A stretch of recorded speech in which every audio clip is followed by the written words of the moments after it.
지난주 금요일이 블랙 프라이데이였죠. 그런데 잘 생각해보면 이건 분명 미국 문화인데 지금은 유럽을 넘어서 한국에까지 영향을 미치고 있습니다. 블랙 프라이데이 관련 행사를 많은 한국 기업들도 진행하고 있거든요. 그런데 왜 이건 미국 행사인데 한국에서까지 진행하는 걸까요? 그리고 블랙 프라이데이가 도대체 뭐길래 이렇게 전 세계 소매 매출을 좌우하는 거대한 이벤트가 된 걸까요? 오늘은 미국의 문화 블랙 프라이데이가 세상을 지배하게 된 이야기를 풀어드리겠습니다. 오늘의 수요 시장 블랙 프라이데이입니다.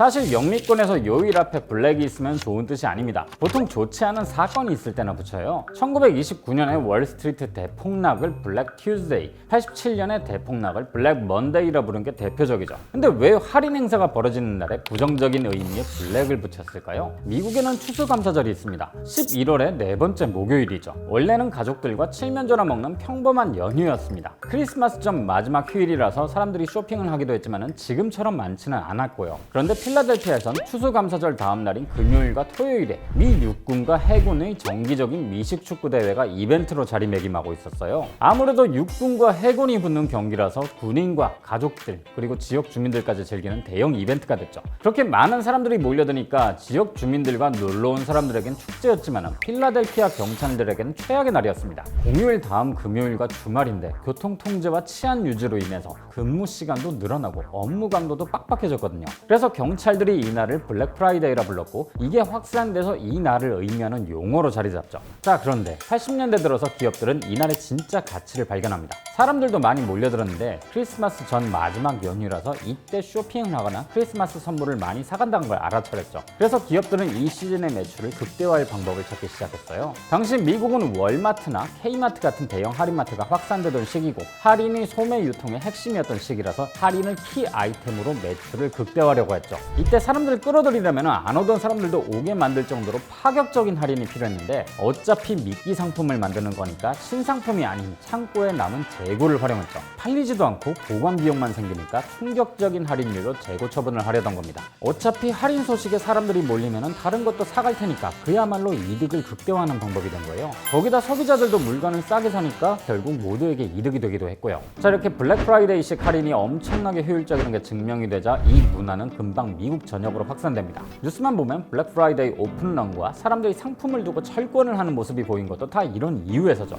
이렇게까지 파격적인 할인을 하는 이벤트가 많지 않으니까 그걸 쟁탈하려고 전쟁을 벌이는 거예요. 덕분에 미국에서 추수감사절 연휴는 대단히 중요한 날이 되었습니다. 보통 소매업 매출이 가장 큰 시즌은 연말인 11월과 12월입니다. 그런데 추수감사절부터 그 다음 월요일까지의 5일이 이 시즌 전체 매출의 5분의 1을 차지할 정도죠. 지난 22년 미국에선 이 블랙 프라이데이 시즌 동안 7,300만 명이 오프라인 매장을 방문했고 블랙 프라이데이 당일에는 온라인 쇼핑 매출만 91억 2천만 달러를 기록할 정도로 영향력이 엄청난 거예요. 이게 워낙 난리라서 미국계 유통기업들이 다른 나라에 진출해도 블랙 프라이데이 이벤트는 계속했는데 이러다 보니 해당 국가의 경쟁업체들도 이 이벤트에 참여하지 않으면 경쟁에서 밀리는 상황이 된 거예요. 덕분에 모두가 블랙 프라이데이 이벤트를 했고 영국과 독일 같은 유럽 국가들도 2010년대부터 블랙 프라이데이가 하나의 주요 세일 이벤트로 자리하게 된 겁니다. 중화권 최고의 쇼핑일인 광군절도 이 블랙 프라이데이를 벤치마킹했다는 사실은 유명하죠. 2000년대에 본격화된 변화가 또 하나 있죠. 바로 이커머스의 확산. 이커머스가 쇼핑의 한 수단으로 자리를 잡으면서 블랙 프라이데이는 이제 온라인에서도 번져나가기 시작합니다. 특히나 2010년대 이후부터는 직구가 새로운 트렌드로 확산되면서 블랙 프라이데이 물결은 전 세계로 빠르게 번져나갔죠.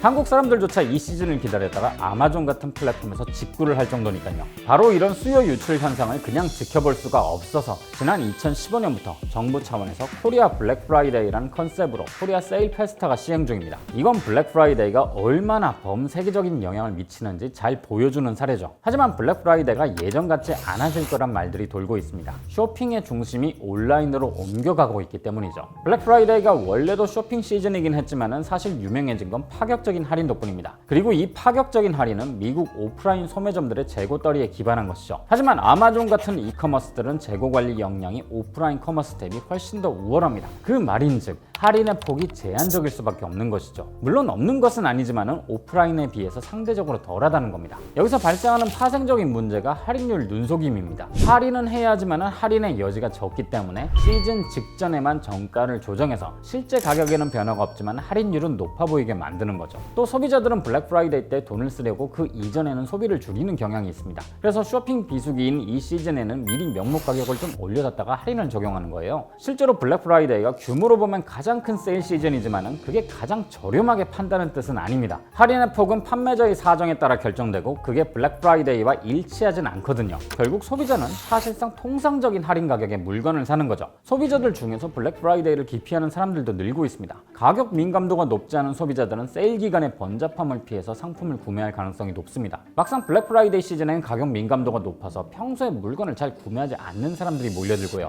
이 때문에 소매업체들은 할인 기간을 블랙 프라이데이로 한정하는 게 아니라 좀 더 앞당기는 방식으로 외면하는 소비자들을 끌어들이고자 하는 거죠. 브랜드 파워가 강한 브랜드일수록 블랙 프라이데이 같은 행사를 외면하는 것도 인기 하락에 대한 전망이 근거로 활용됩니다. 소비자들의 선호도와 충성도가 높은 브랜드는 굳이 많은 사람들이 싸게 물건을 사려는 블랙 프라이데이에 참가해서 브랜드 가치를 깎는 것을 원치 않으니까요. 바로 이런 이유로 인해 블랙 프라이데이 인기와 열광도가 예전 같지 않을 것이란 전망이 나오는 것이죠. 물론 그럼에도 불구하고 소비는 심리기에 블랙 프라이데이 소비를 하는 문화가 사라지는 것은 생각할 수가 없는 일입니다. 이 측면에서 보자면 할인율이 평소와 크게 다르지 않다는 것도 그리 중요하지 않은 사실이죠. 다른 시기보다 블랙 프라이데이가 소비할 기분을 내는 시기고 그 기분이 연말까지 이어진다는 것이 중요한 거니까요. 블랙 프라이데이 풍경은 점점 사라질지 몰라도 11월 마지막 주말에 맞춰 많은 사람들이 지갑을 여는 문화만큼은 온라인에서라도 계속 이어질 걸로 예상됩니다. 그리고 그 과정에서 수많은 소매 기업들이 다양한 전략으로 소비자들을 유혹하는 모습을 볼 수 있을 것이고요.